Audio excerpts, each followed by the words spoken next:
Hola chicos, ¿cómo están? En el video de hoy vamos a hablar un poco acerca de poesía, ¿sí? Género lírico.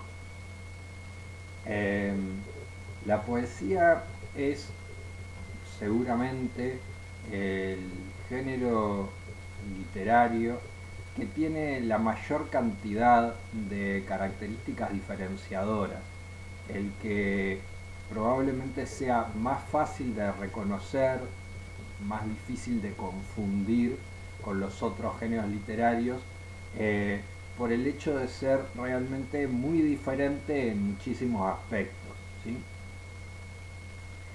Es posible que ustedes reconozcan poesía escuchándola recitar, incluso aunque estén recitando en otro idioma, en un idioma que ustedes no conocen, ¿sí?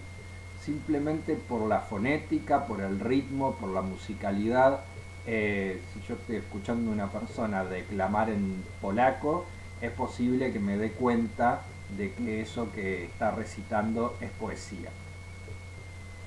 De la misma forma, es posible que ustedes reconozcan un poema impreso en un libro, incluso sin leer el contenido, simplemente al ver la página, la distribución, la disposición del texto en el espacio de la página, ustedes pueden llegar a reconocer que se trata de poesía, ¿sí?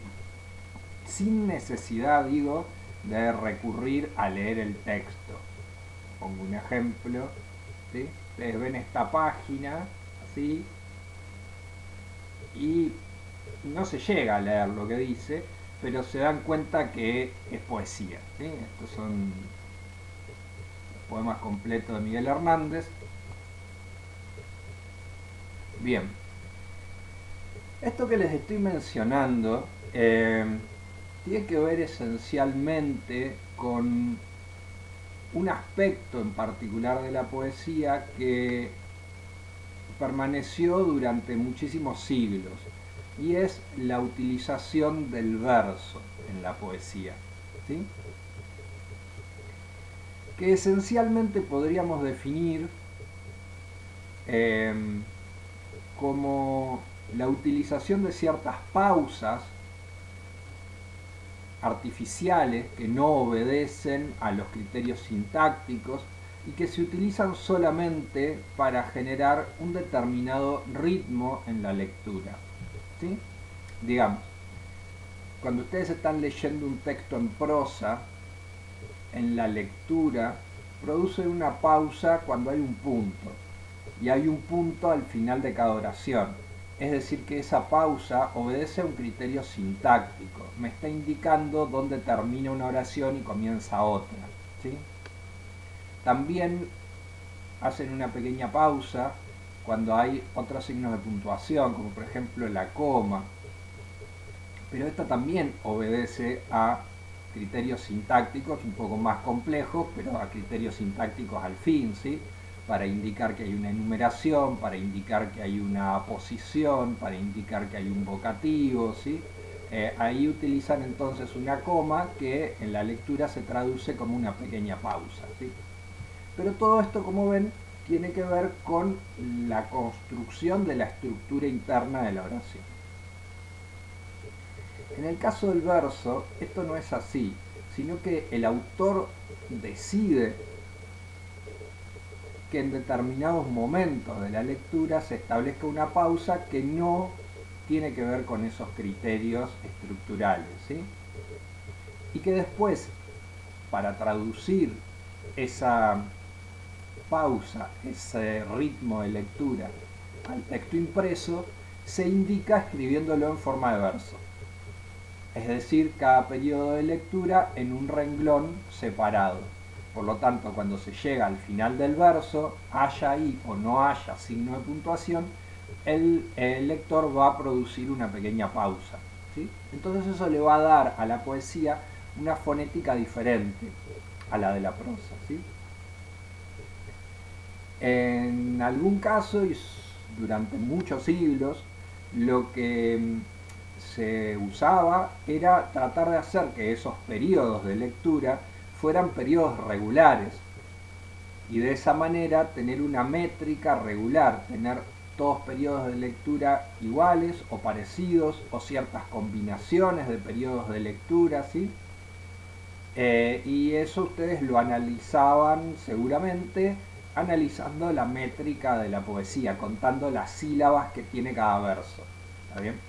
Entonces se acordarán seguramente haber leído versos de 8 sílabas, que son los más comunes en el castellano, que son los que están en el romance, ¿sí? Los que están en algunas redondillas, en algunas coplas. Y probablemente también hayan visto algunos versos de 11 que son muy comunes, que son los que tradicionalmente se utilizan para el soneto, o algunos de 14, alejandrinos, alguna cosa así. Pero es común que hayan leído y hayan analizado la métrica de poemas que tienen una estructura métrica regular, todos versos de la misma extensión o con una combinación más o menos fija, ¿sí? 3 versos de 8, 1 de 4, 3 versos de 8, 1 de 4, las coplas de pie quebrado, o no sé, la silva que combina en forma libre versos de 11, versos de 7. Una cosa así, pero que se puede contar y medir y analizar de una forma más o menos estructurada. Bien, de ese recurso de el verso, de esa utilización del verso, dependen después otros elementos que son característicos de la poesía, como por ejemplo la rima. Como la rima se produce en los sonidos finales de cada verso, si yo no tuviera verso, no puedo analizar la rima de la forma tradicional, porque necesito ver cuáles son los sonidos finales de cada verso. Sin verso, entonces, no hay rima en un sentido clásico. O bueno, cierta distribución del ritmo de los acentos, que también dependen del verso, o no sé, otras cosas como por ejemplo la anáfora, cuando hay dos versos que empiezan con la misma palabra. Bueno, para eso necesito que haya versos, porque si no, no puedo decir que hay una anáfora, etc. ¿Sí? Muchos recursos que hacen a la fonética de la poesía dependen exclusivamente de que la poesía esté escrita en verso.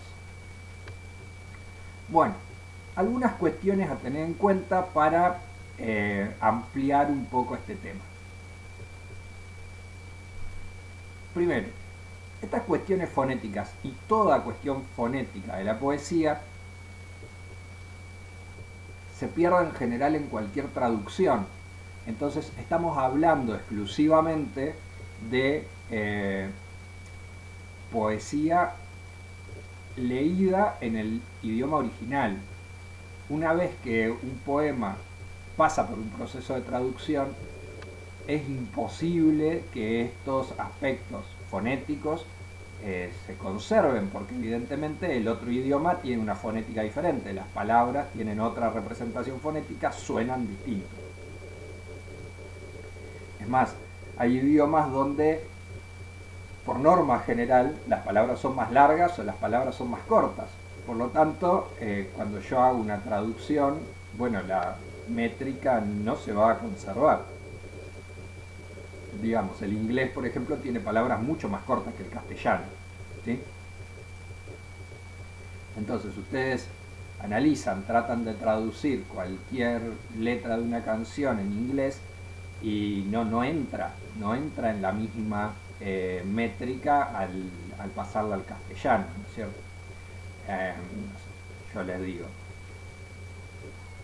and now the end is near. Primer verso de My Way. And now the end is near. 6 sílabas. Lo traduzco al castellano. Y ahora que el final está cerca. 12.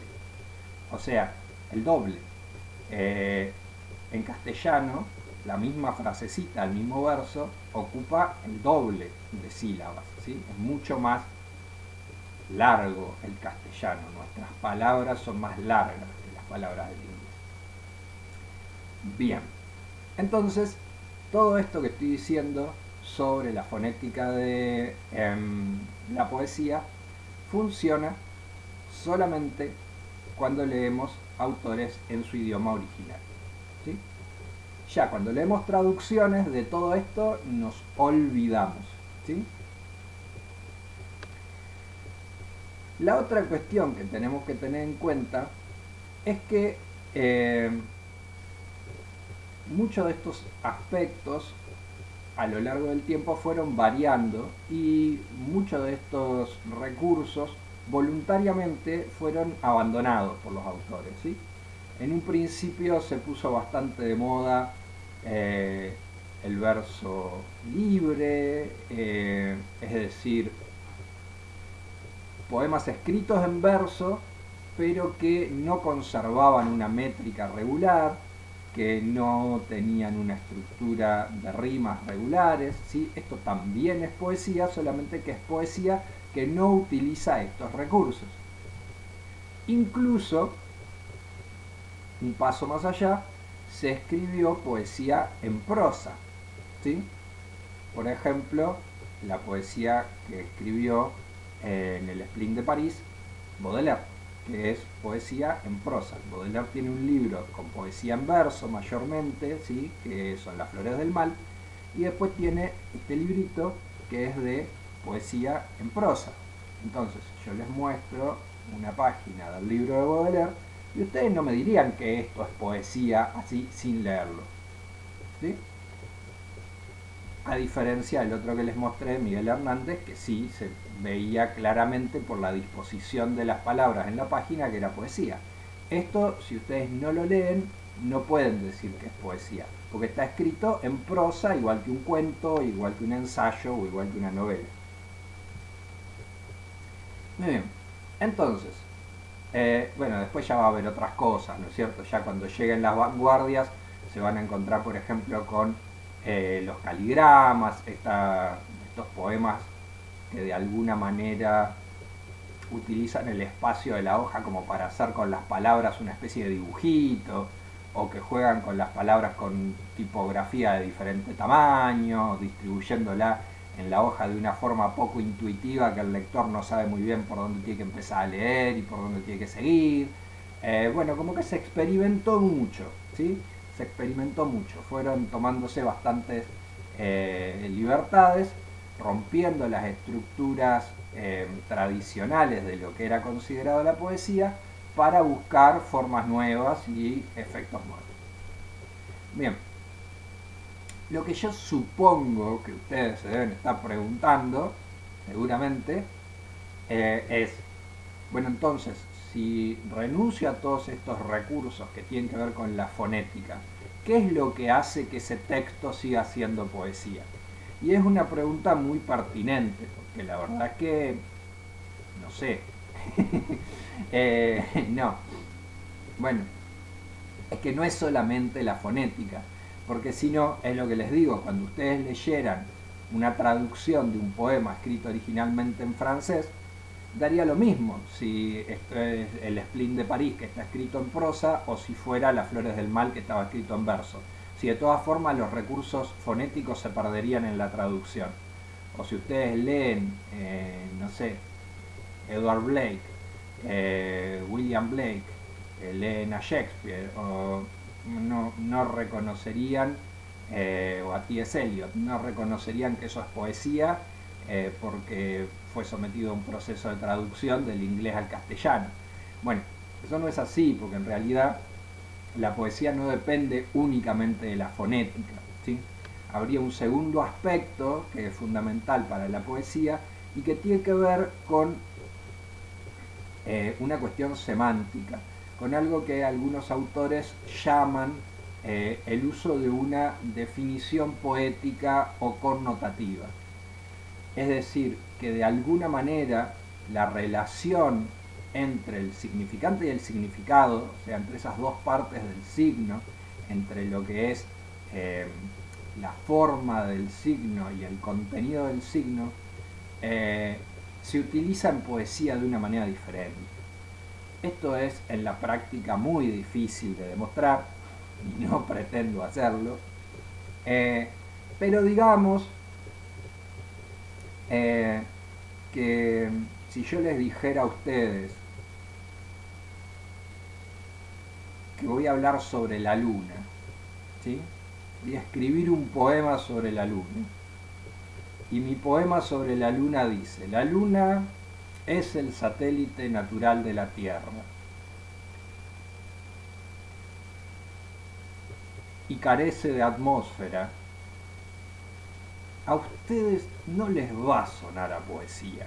Es decir, ustedes me dirían, probablemente eso pueda estar en el libro de ciencias naturales o puede estar en un artículo de divulgación científica muy básico, pero como que carece de atmósfera no me suena muy poético. Y es verdad, hay ahí una cuestión en la que la definición es muy denotativa.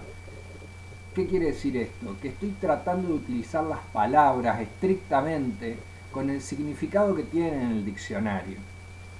Y la poesía se caracteriza en cierta medida por utilizar una cantidad de recursos, donde estaría la personificación, donde estaría la metáfora, donde estaría la metonimia, donde estaría la alegoría, donde habría una batería enorme de recursos que hacen que la definición en poesía no sea exactamente igual que la definición en el diccionario, que las palabras estén siendo usadas, al menos algunas palabras, con un significado diferente, con un significado que es evocado y no es el significado, digamos, denotado por el signo. Muy bien, me interesaba hablarles un poquito de esto para que no nos quedemos solamente con la idea más tradicional de lo que es la poesía, de que la poesía, el análisis de la poesía se trata de contar sílabas y buscar las rimas, porque se pueden encontrar, y de hecho se van a encontrar, con un montón de poesía que, ya sea por tratarse de traducciones o por tratarse de textos más modernos, en los que los autores voluntariamente renunciaron a los recursos más fonéticos, no van a poder hacer ese tipo de abordaje y van a tener que apuntar más bien a un abordaje semántico que tenga que ver con la definición poética, con esta definición connotativa, con este uso diferente que le damos a las palabras en poesía. ¿Está bien? Muy bien, vamos a profundizar en esto porque es un tema bastante complejo, pero por hoy vamos a cortar el videito acá. Cualquier duda que tengan, como siempre les digo, me lo escriben acá o me lo preguntan por el Classroom. ¿Está bien, chicos? Listo. Cuídense. Nos vemos.